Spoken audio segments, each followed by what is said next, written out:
Hey, what's going on, everybody? Glad to see that you're tuning back in with me. I'm thankful that you guys are sticking around. I know it's pretty hard. So, usually I turn people off after about 10 minutes of conversing with me. But if you're still here, oh my God, I found a few people in this world that are kind of like me, I guess. I don't know. But today, what I want to talk to you about is something called the allegory of the cave. And I'm pretty sure some people, all you philosophy people out there, are probably like, "Ooh, oh yeah," because you kind of know where I'm going to go with this topic. The reason why I'm bringing it up because it just kind of took me back to my college days. I took a philosophy class. I used to think philosophy was BS. Kind of still do in a way. I don't know, but I think philosophy it's really good for a person who's going to be like in the law profession and the legal profession. That's the way I look at it. I could be wrong. Other people out there, you may can educate me. Drop me a line and tell me what your other thoughts are in regards to that. But I looked at it like philosophy is, if a tree falls in the woods, does it make a sound and all that type of, stuff. Of course, they, do all of these hypotheticals. And it's just kind of like, of course it makes a sound. But it's really just from an argument's perspective. And to me, it's very applicable if you're going to be a lawyer because it kind of teaches you how to argue things and kind of basically put people in a trick bag and um, get their brains all twisted up and kind of out talk and out maneuver someone. That's why you hear people say, I can out philosophize or philosophize you. Philosophize. I think it's philosophize. Told y'all I'm not an English major. But the reason why I want to bring up the allegory of the cave, I'm not going to babble on. I know I babble on a lot. But the allegory of the cave is actually very, very applicable to the black plight and the black situation that we experience throughout the diaspora. And so for all you people who probably don't know, or maybe you forgot during your college days or during your philosophy days what the allegory of the cave is, it's based on one of Plato's writings. And I'm pretty sure Plato was an outstanding writer, so I don't want to take anything away from him. It's just his books were a hard read to me. The Plato's Republic, hard read. Hardest read of my life.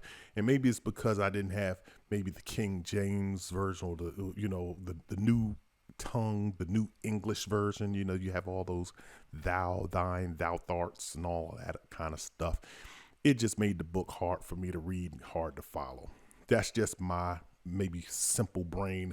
I told y'all I'm not an English person. I'm not a wordsmither. I don't think that I kind of think that I am when I'm writing. But, as far as I never claimed to be a master of the English language or of Latin or Greek or anything like that. But the principle, I was able to follow along in class when we started having discussions. But the principle of the allegory of the cave, well, I'm just going to kind of give you a summary. And I'm probably going to screw this up. So all you philosophy experts out there, drop me a line and drop everyone else a line so we can get that clarity if I say any errors and omissions on what I'm going to say. But basically, just to kind of summarize, the allegory of the cave is this. The allegory of the cave is a story. It's a story about, let's just say, a group of people chained up in a cave. They've lived in this cave their entire lives. This cave is all that they know. This cave is dark. These people are chained up together. They're chained up in this cave and they're staring at one of the cave walls, one of the walls in the cave. That's all they see. That's all they know is this darkness in this wall in front of them. Now, behind these people is a fire pit, I guess. It's some kind of fire pit, that's behind them. That's kind of giving them light within this cave. And occasionally some beings walk back and forth in front of the fire, kind of between them, behind them, but in front of the fire. So it kind of, projects a shadow onto the wall that these people are staring at. It projects, they're able to see shadow figures on the wall in front of them. That's all they can see. The only thing they know is this cave, these chains, in these shadow figures that's moving on the wall. And they've gotten to the point where they can even identify, I think, the various different shadows that are moving back and forth past them. But eventually, one person is able to, I guess they broke free. I don't know. Maybe his chains broke. Maybe his chains rusted out one day. I have no idea. Maybe he got so skinny that he just slipped out of these chains. I have no idea. But the person, one of the individuals who's chained up, actually gets out of their chains, or becomes freed, and they decide to venture out and wander, turn around, and wander outside of the cave. Now, of course, as they wander outside of the cave and they come out of the cave, they hit the sunlight, and of course, their eyes have to adjust to the sun because this is their first time above ground. So I guess they see this brand new, they see this world in front of them. They see the sun, they see the sky, they see the green grass. They're able to smell this grass. All of their senses are kicking in. I guess they're taking in all of the nature and what the heavens have given us here on planet Earth. So they're able to take all of this stuff in, and they're impressed. So now I'm assuming, this is just my assumption, that you exiting this cave and coming out into this world, now your mind is expanded, right? So the theory is, okay, when a person exits this cave, and I'm assuming that once you exit this cave and you see the sun and you see all of this stuff, now you have this enlightenment, you have this additional knowledge. Now it's who's compelled to go back into the cave, or should that individual be compelled to go back into the cave and enlighten everyone else that's in the cave, and basically let them know that this world that's in here, there's a bigger world other than this. These shadow figures that we thought were beings aren't necessarily beings. They're just shadow figures projected onto a wall, and that there's a bigger world outside of this cave. Who's compelled to go back into the cave, or should that person that's freed be compelled to go back into the cave and free the other individuals?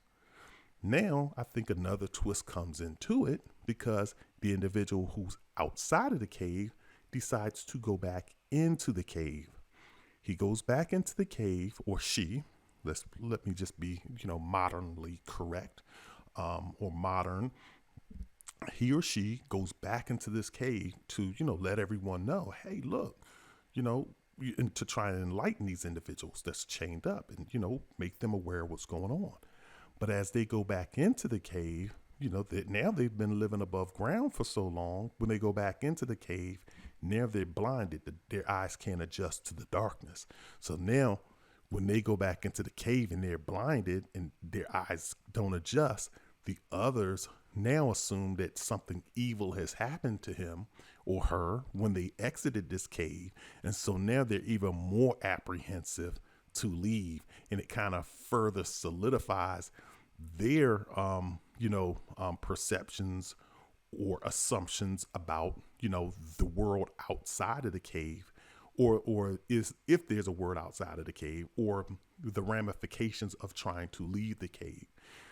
That's basically the premise. And the reason, I'm pretty sure if you guys haven't made the connection by now, you can look at kind of the black plight, the black situation throughout the diaspora, whether it be the United States, Africa, the Caribbean, Europe, wherever.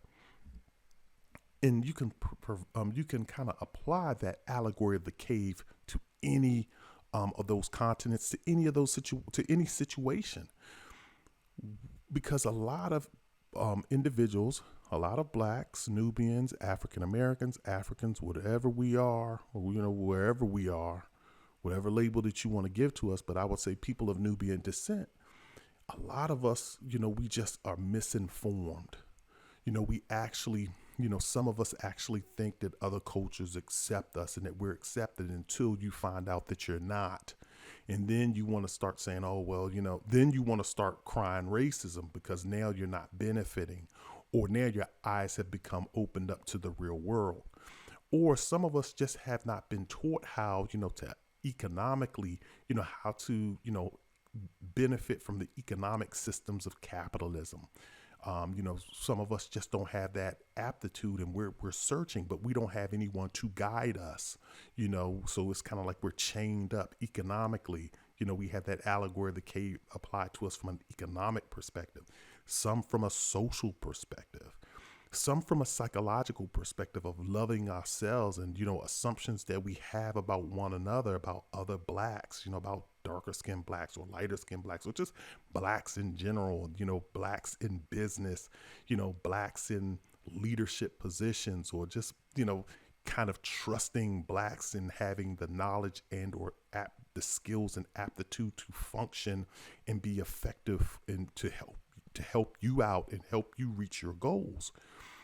We can apply the allegory of the cave to any of these scenarios to say that, when we have those individuals of black descent, those Nubians, make it from an economic perspective, they're running, their own companies, and their companies become successful, or they make it within a particular industry. Should they be compelled to go back into the cave, go back into the neighborhood, or go back into specific communities, or go back to specific institutions, whether they be HBCUs or whether they be like just a PWI, which is a predominantly white institution, and pull from those, maybe those black individuals there? Should they be compelled to go back and mentor and or help those other individuals who probably have not seen the light or have not been able to get to that level of, success that they've achieved? Should we be abandoning our neighborhoods? Because you hear it all the time. You saw it on Good Times. I know this Good Times is a TV show, but you hear it all the time. You hear people say, I'm trying to make it out. Okay, you're making it out, but then do you go back in and help others? Or should you be trying to make it out, period? Should you try to go back in and build up the community that you're in, to give that community hope, to enlighten that community and give that community resources? So that's the allegory that we're facing. This is our cave. The world is our cave from a black perspective. Whether it be the United States, you can pick on just the United States, but I mean, you could pick on countries in Africa, whether it's Nigeria, Ghana, South Africa. You can pick on various places. You can pick on various places throughout the world, the Latin America and Caribbean. So you can look at these individual places and say, the allegory of the cave, how does that apply to me? Should I be compelled to go back in and help my brothers and sisters achieve whatever, enlightenment they need? Either it's building up self-esteem, building economic wealth, building knowledge, learning, helping others how to run their own business or start their own business. Because we don't do that, we're not fostering those relationships. And also, too, even bigger than that, should we be compelled to stay within our communities so that people within our communities can see the level of success? Because a lot of times you can't learn from someone if you don't see them every day in your neighborhood. And that's a part of what I struggle with. And I'll admit that is a big thing to struggle with, because I'm struggling with that right now. My wife and I, we wanted to ensure that our kids, were around our people, to see, to kind of help, some of what we think that we have, not think that we're better than others, but we just wanted to be a part of the community to say, hey, look, we're here. We're trying to help build up our schools, because we can't just keep funneling our talent to, predominantly white institutions, public schools, whether it be elementary, middle, or high schools. Funnel them to our neighborhoods to help build up our schools, to help their ratings go up, so that people can say those are desirable neighborhoods to live in. Helping to build up our communities by, building up nice and renovating homes within predominantly black communities, so that people can see, people taking care of a house, people, putting money and resources back into real estate. We try to support those black businesses within our neighborhoods. We do all of that. We live in the community to help, hopefully somebody at least see us. And if people want to interact with us, they do. Most people don't. That's a whole different story. But at least they can see that, there are people in the community doing well. The problem that I struggle with, and I get and I understand why people don't do it, is because there's so few of us that do it. Most people who actually attain a level of success or professionalism and have etiquette and know how to socially interact and have the financial wherewithal, they don't stay in the community. I'm just being honest with you. I'm not going to name names, but I know quite a few people. They'll say, I know one person, they say not predominant, but they specifically sought out a white neighborhood to live in. And this is no joke. This is from someone, and I'm not going to mention how I know this person, but they told me, no, we sought out neighborhoods where it was not many of us there. And I was hurt by them saying that. I literally was. I was angered too. I was angry. I was disappointed, and I was hurt all in one, because it was just kind of like, wow, this person here has, an opportunity to, help the community. They would be a good asset to the community, but they were like, nope, not living there. I've had another individual, I'm not going to say how I know this individual. They told me that they transferred their kid out of an HBCU because they didn't want their kid at a black school. This was a HBCU on the college level. I didn't want my kid. Mind you, this individual hadn't even gone to college. The individual, the person's father, the person that I was talking to, didn't even go to college. If you looked at his writing, you'd say, what stupid public school system did you come from? This person I'm telling you, this person's writing is just so messed up when they send you emails. I know people like to use, I'm the type of person, I type in full sentences. I use proper grammar when I type an email, even when I text. But this person will send me all kind of emails using all kind of bad grammar. And the way they even talk, sometimes, they talk pretty okay, but their writing is horrible. They didn't even go to college. But they'll sit up there and tell me they didn't want their kid at a black school. And he kind of laughed. And maybe he knew because I went to an HBCU. But yeah, he kind of laughed. I didn't want my kid. I didn't want him at a black school. And I was just disappointed in that. And I was like, that didn't even make sense.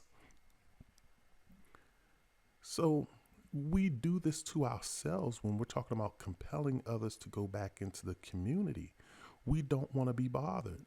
But in a way, I'll say this, in some fashions, I understand it, because like I said, right now, one of the challenges for me is that there's not that many of us who are doing well living in the communities that we're in.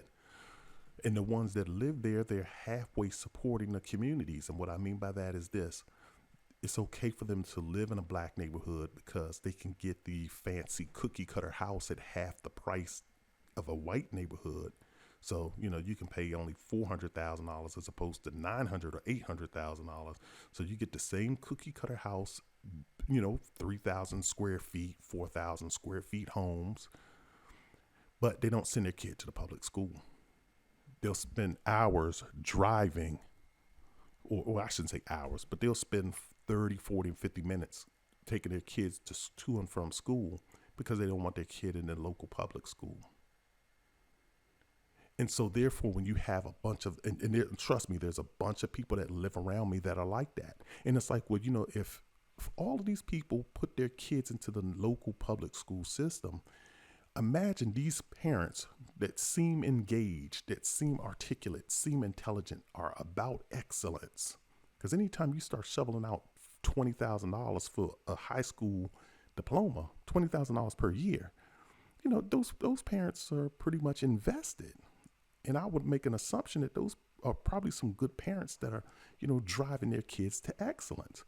If those parents funnel their kids to, the local high school and put that energy to say, let's build up this high school. Let's engage with the principal and make sure that, our kids have the necessary resources, that we support the school system like how we do it, and go to the basketball games and, help, funnel money to the school. Buy the school paraphernalia, whether they be the T-shirts, the socks, the hats, the jackets, to help give the public school systems in our neighborhoods money. Go talk to the teachers about, the academic programs that they're offering.